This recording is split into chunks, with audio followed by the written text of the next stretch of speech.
Hello, and welcome to the Mental Illness CDC. My name's Chris, and today I want to talk to you about this guy right here.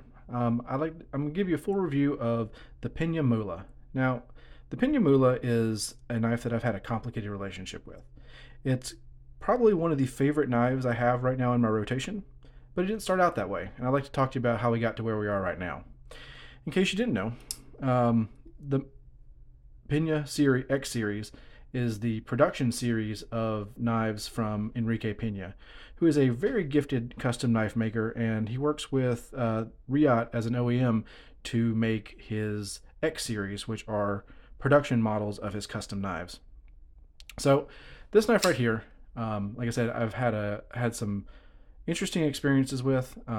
It's been a little bit fraught with complication, but I've got it to a place where I really like it now, and I'd like to talk to you about it. So let's just start off with the standard size comparison. So let's take a look at it versus a crisp American $2 bill.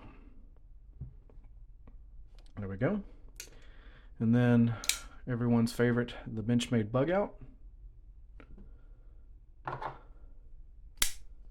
The Civivi Elementum.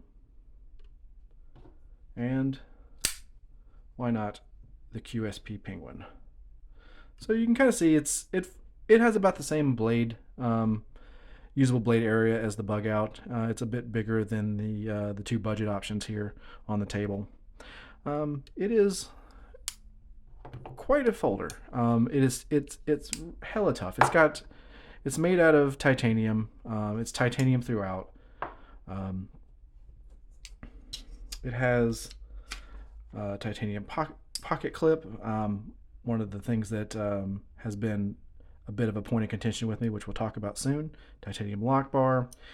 It has milled thumb studs with let's see if we can get a good view on that. A lot of grip on those. And it has a front flipper as an opening mechanism, which functions very well. So let's talk about what I do not like about this knife to start off with, and then we'll kind of get into why I really enjoy it.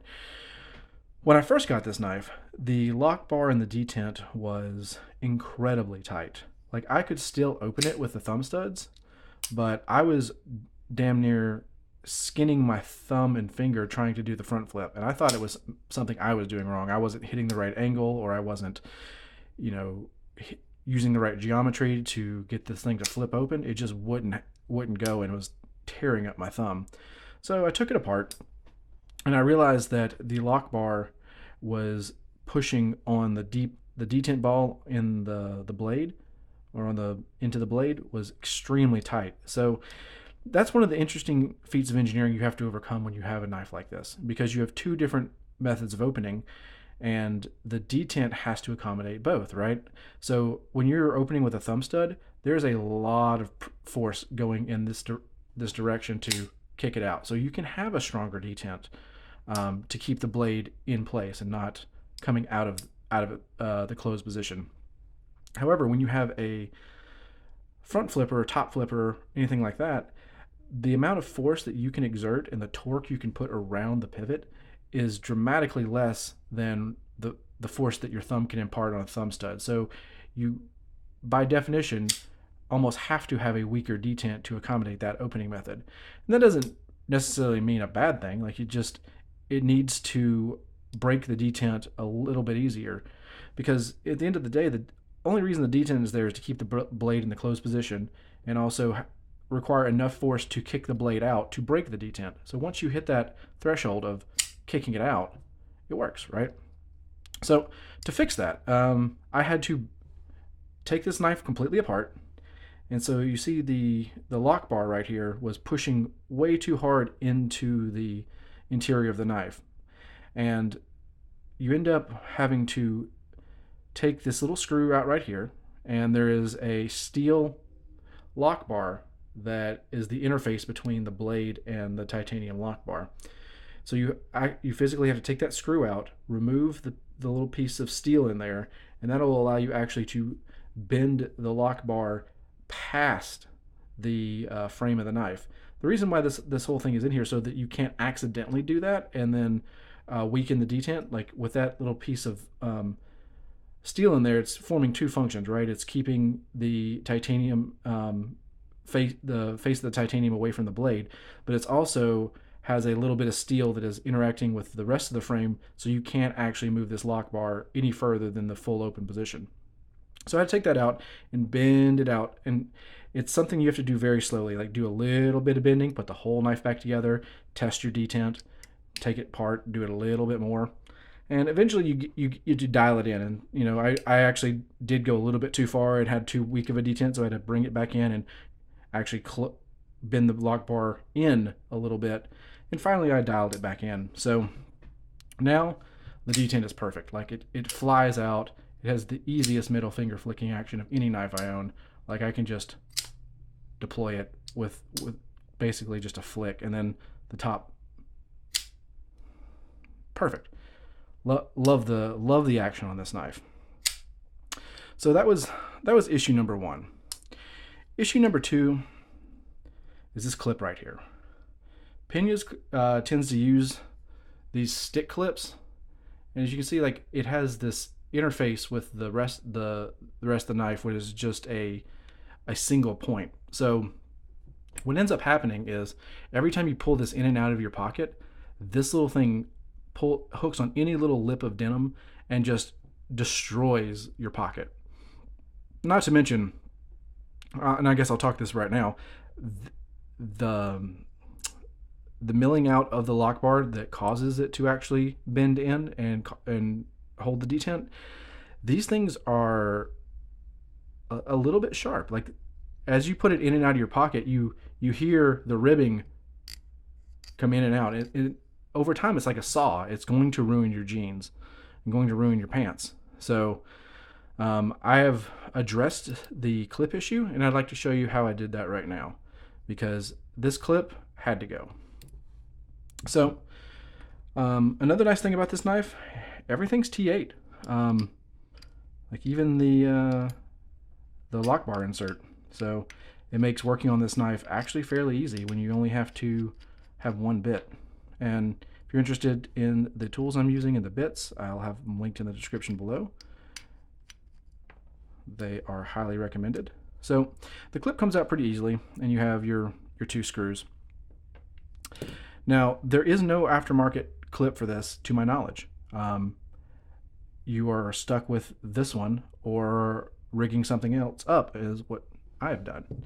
So I'll show you what I did, because I've already completed the project, but I took it's an MXG clip. It's a ZT0450, I believe. They have the exact same hole alignment as the Pena, but the screws are different. So on the zero tolerance knife, the screws are slimmer, and so I had to drill this out. And so what I did, I went on Amazon and I got these diamond tipped little drill bits. They're not expensive. It's less than $10 for the whole case, and again, I'll link those below. Now you have these right here. This is the one I used. I'll show you. It's conical. It has but it's diamond coated, so it will remove metal when you're drilling with it. So I put it in the Dremel, and I would slowly insert it into the hole of the pocket clip, the aftermarket one, and go back and forth, slowly widening the hole until a screw could fit through it. Like I did not want to remove any more metal than I had to, because once you remove too much, you can't go back. Okay, we'll slightly jump ahead here.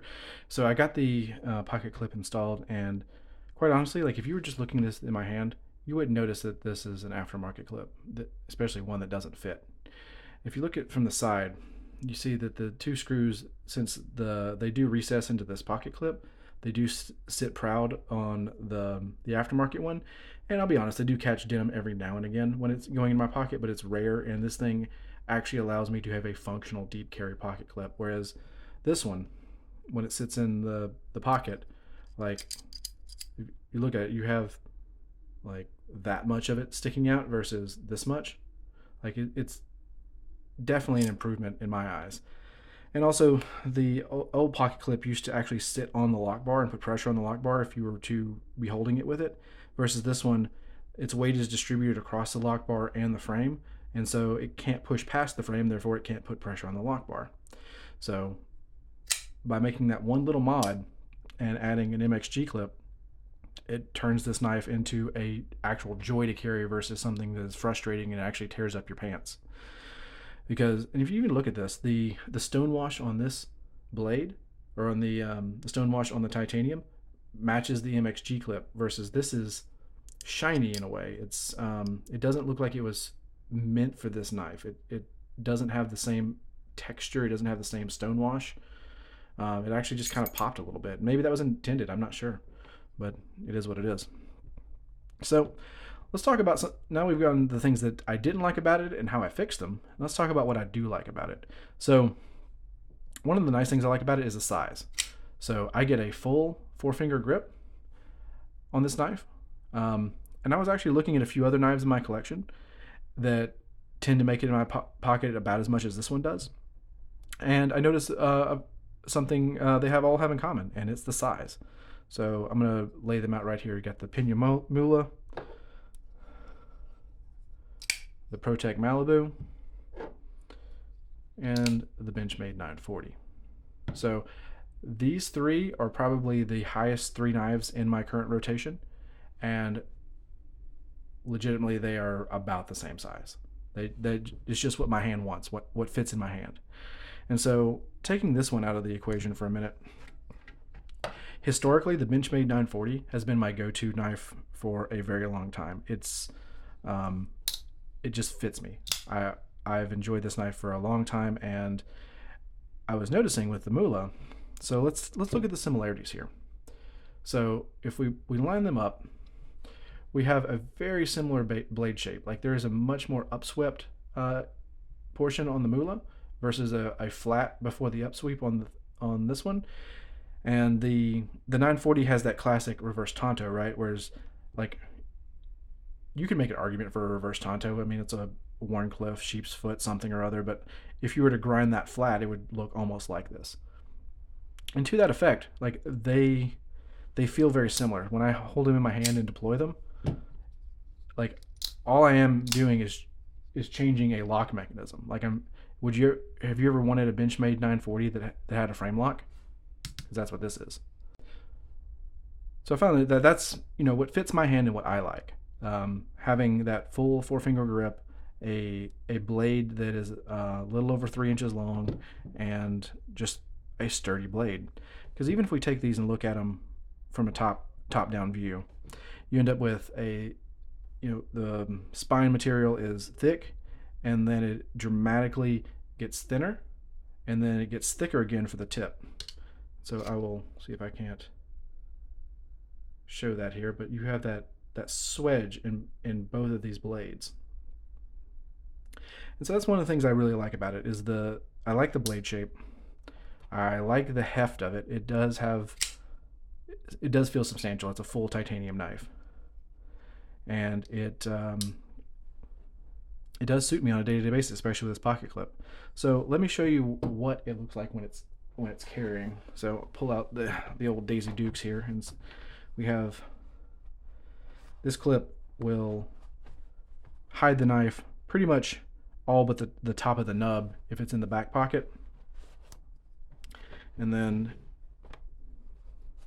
if you're a front right carry person, this is about what you can expect. And quite honestly, I carry this a lot in my my watch pocket, the 5th pocket. Now, there's a lot of people that are buying those $10 jeans from Walmart who have the watch pocket who's like literally sewn right here where it could hold a quarter or whatever. I tend to actually buy jeans from American Eagle. Like I just like the way they fit. And one of the nice things about American Eagle jeans is they have a pretty deep 5th pocket. So actually getting a 5th pocket carry on a full-size knife is nice because it frees up all your other pockets for other stuff, and your knife isn't banging on anything else in your pockets. It's not getting in the way of your hand or anything. So honestly, that's a way I carry this one a lot. Is right there. And I will cut real quick and replace the pocket clip to show you what it looks like if you're using the stock clip.